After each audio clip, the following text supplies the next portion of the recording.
Buenos días, soy el estudiante Kenneth Cárdenas. Mi patología a tratar es el retinoblastoma.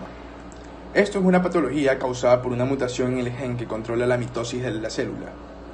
Como consecuencia de esto, las células se multiplican de una manera descontrolada, excesiva y se vuelven cancerosas. En el caso de la mutación sea hereditaria, existe 50% de probabilidad de que los descendientes tengan la mutación.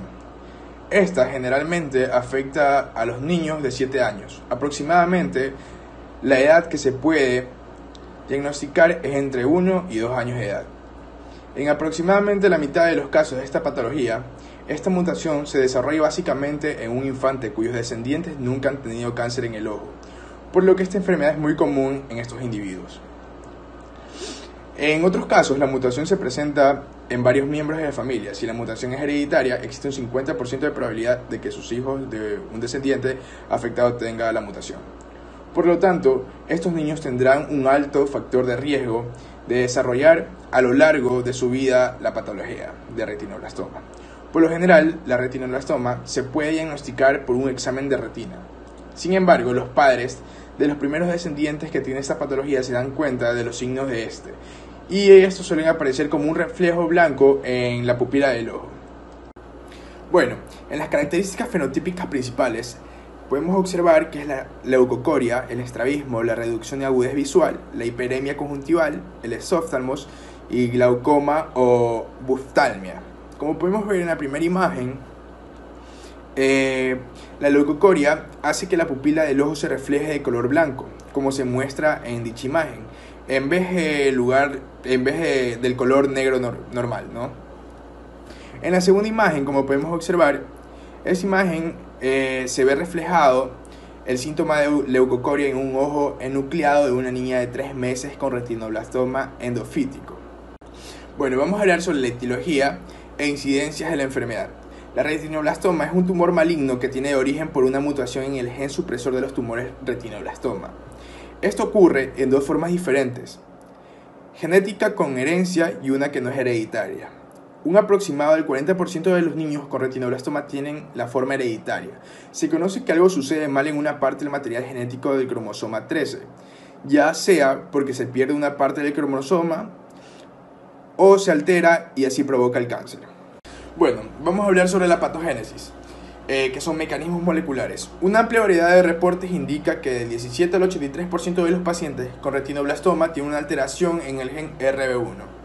Este gen tiene una longitud de 183.388 pares de bases y está formado por 27 axones. Además, codifica para un ácido ribonucleico mensajero de 4.7 kb, que se traduce en una fosfoproteína nuclear, constituida por 928 aminoácidos con un peso de 105-10 kDa. El gen RB1 se localiza en el cromosoma 13 en la región Q. Como podemos observar en la imagen en blanco y negro, se evidencia la translocación balanceada y las flechas indican los puntos de ruptura en el cromosoma. La mayoría de las familias con RB hereditario presenta un patrón de transmisión autosómico dominante, con penetrancia casi completa y alta expresividad. Sin embargo, existen algunas familias con característica baja de penetrancia, en las que se sugiere que la mutación RB1 dan al lugar menor cantidad de proteína normal. El gen RB1, que se comporta como dominante, es en realidad recesivo, es decir, solo se produce la enfermedad cuando está en homo o en homocigosis. Ese tipo de genes son dominados como genes reguladores o supresores de tumor porque, al contrario de los oncogenes, su acción es necesaria para que el tumor no se desarrolle. Es por este motivo por el que recibe el nombre de anti-oncogénesis. La alta incidencia de segundos tumores primarios en esta patología sugiere que este gen juega un papel importante en la etiología de otros tumores primarios. Como podemos observar en esta imagen, este es el cariotipo de retinoblastoma. Como podemos ver, las flechas indican la aberración cromosómica y un isocromosoma que es aparente, que es el 6p. Esto afecta a niños pequeños. 2/3 de todos los casos se diagnostican antes de los 2 años. En consecuencia, El cálculo de la incidencia es alrededor de 4 casos por millones de niños menores de 15 años. La incidencia anual ajusta por la edad en niños de 0 a 4 años, es de 10 a 14 casos por millón. Su distribución es universal y su incidencia representa alrededor del 1 al 3% de los cánceres en infantes y aproximadamente el 1% tiene una incidencia de 1 a 14.000 a 23.000 nacidos vivos.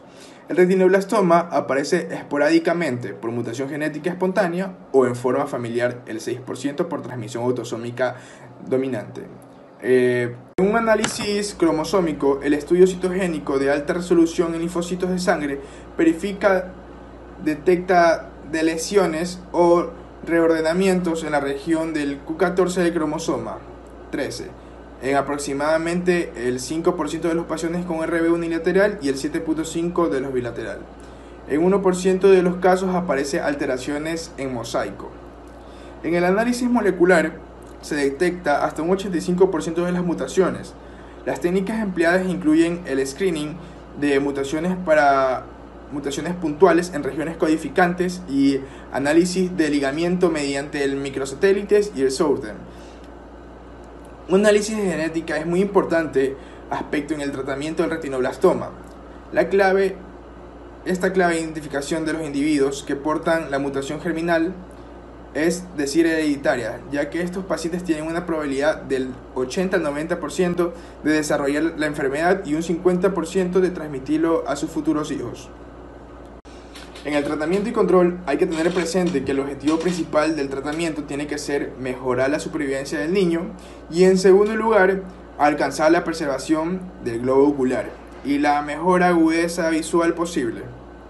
El tratamiento es basado tanto para el tumor y para los factores como su focalidad, es decir, si este es unifocal, multifocal, unilateral o bilateral, también la localización del tumor dentro del ojo y la edad del paciente.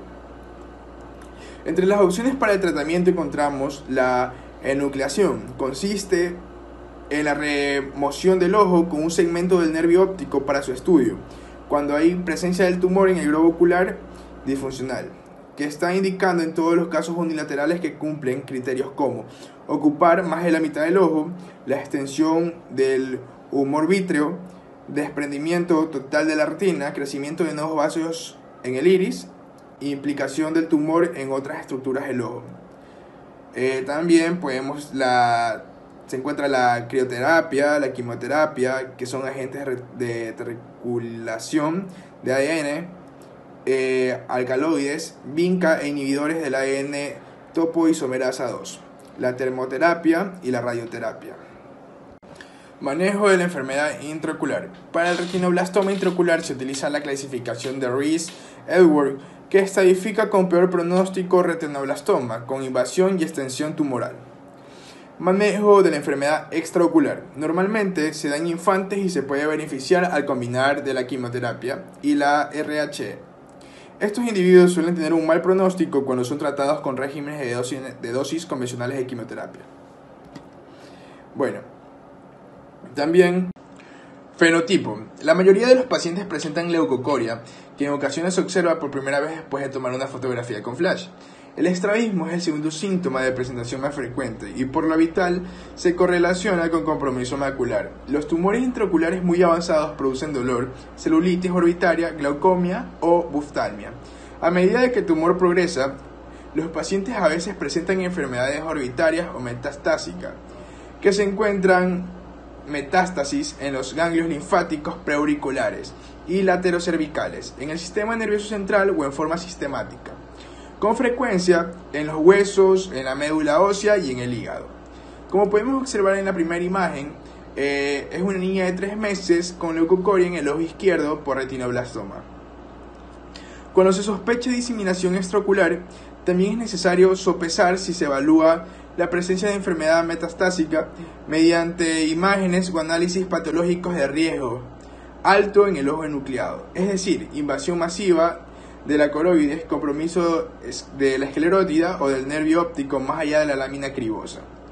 En la segunda imagen, como podemos observar, el retinoblastoma se encuentra en el ojo izquierdo enucleado, es de tipo 5 de RC y el globo ocular seleccionado se encuentra la ocupación de la cámara vítrea por una masa irregular que es esferoidea, que es blanquecina, de aspecto granuloso y blanda al tacto de 1.4 centímetros, adherida al polo posterior.